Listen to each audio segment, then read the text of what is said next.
Vamos resolver a questão 1 do exame 2018 do grupo 5.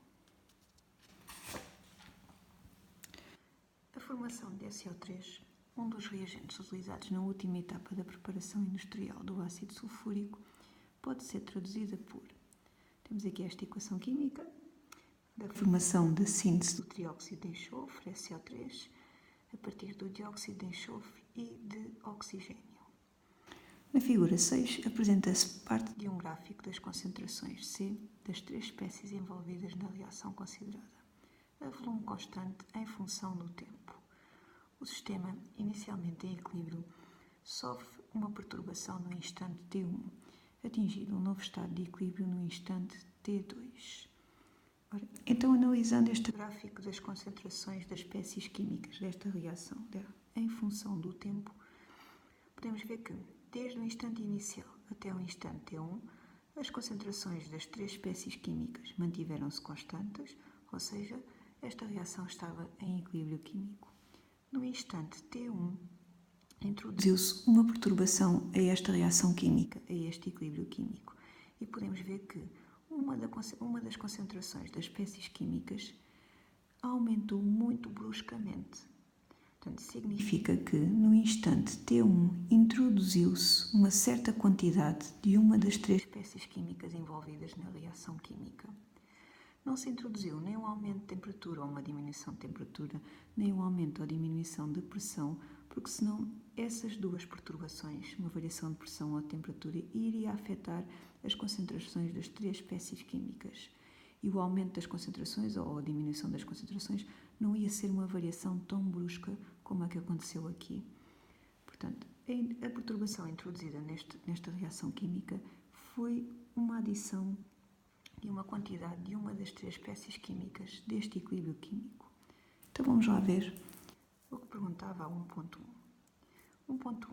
O gráfico permite concluir que no instante T1 se removeu uma certa quantidade de um dos componentes do sistema.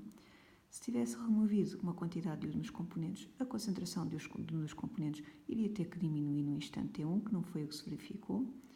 B. Se introduziu uma certa quantidade de um dos componentes do sistema. Exato, portanto, introduziu-se uma certa quantidade do componente a que esta linha neste gráfico corresponde. C. Se provocou um aumento da temperatura do sistema, não, isso iria afetar as três concentrações, e não desta maneira tão brusca. Se provocou uma diminuição da pressão do sistema, falso. Por causa da mesma razão, iria afetar as três concentrações e não de uma forma tão brusca como aconteceu no instante T1. Portanto, a resposta correta seria a B.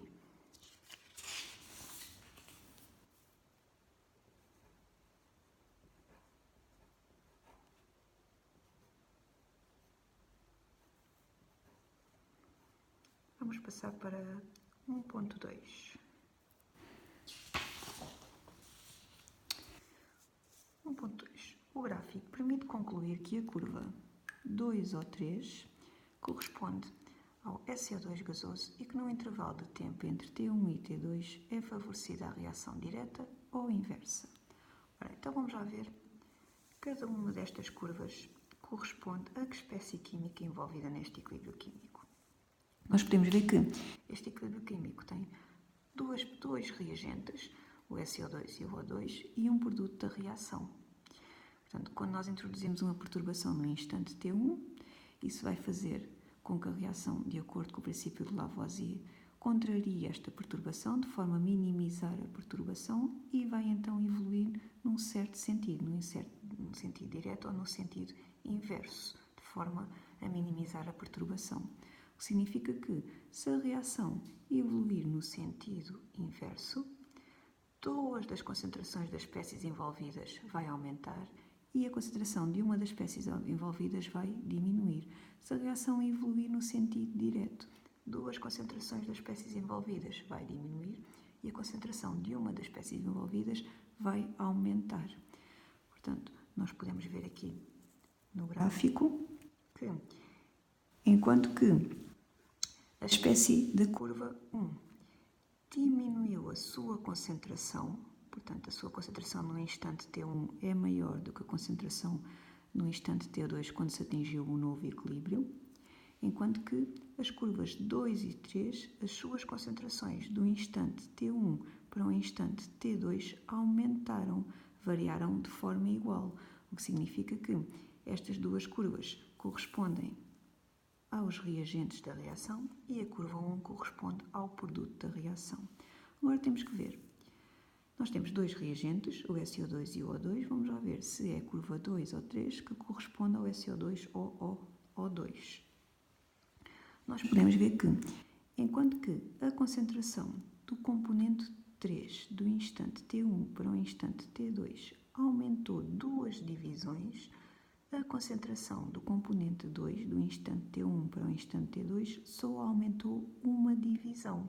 Portanto, para um aumento de uma divisão do componente 2, houve um aumento de duas divisões do componente 3, o que significa que a curva 3 tem que corresponder ao SO2, porque nós vemos pela equação química que temos 2 mols de SO2 a reagir com 1 mol de O2, o que significa que a concentração de SO2 vai aumentar duas vezes para o aumento de uma só vez da concentração de O2. Portanto, a curva 3 corresponde à curva de SO2 e nós podemos ver que a concentração dos dois reagentes aumentou do instante T1 para o instante T2. Logo, significa que do instante T1 ao instante T2 a reação teve que evoluir no sentido de aumento de concentração dos reagentes para estabelecer um novo equilíbrio em T2. Ora, e a reação teve então que evoluir no sentido inverso, no sentido de aumento da concentração dos reagentes e diminuição da concentração dos produtos da reação para se estabelecer um novo equilíbrio químico. Portanto, a resposta a 1.2.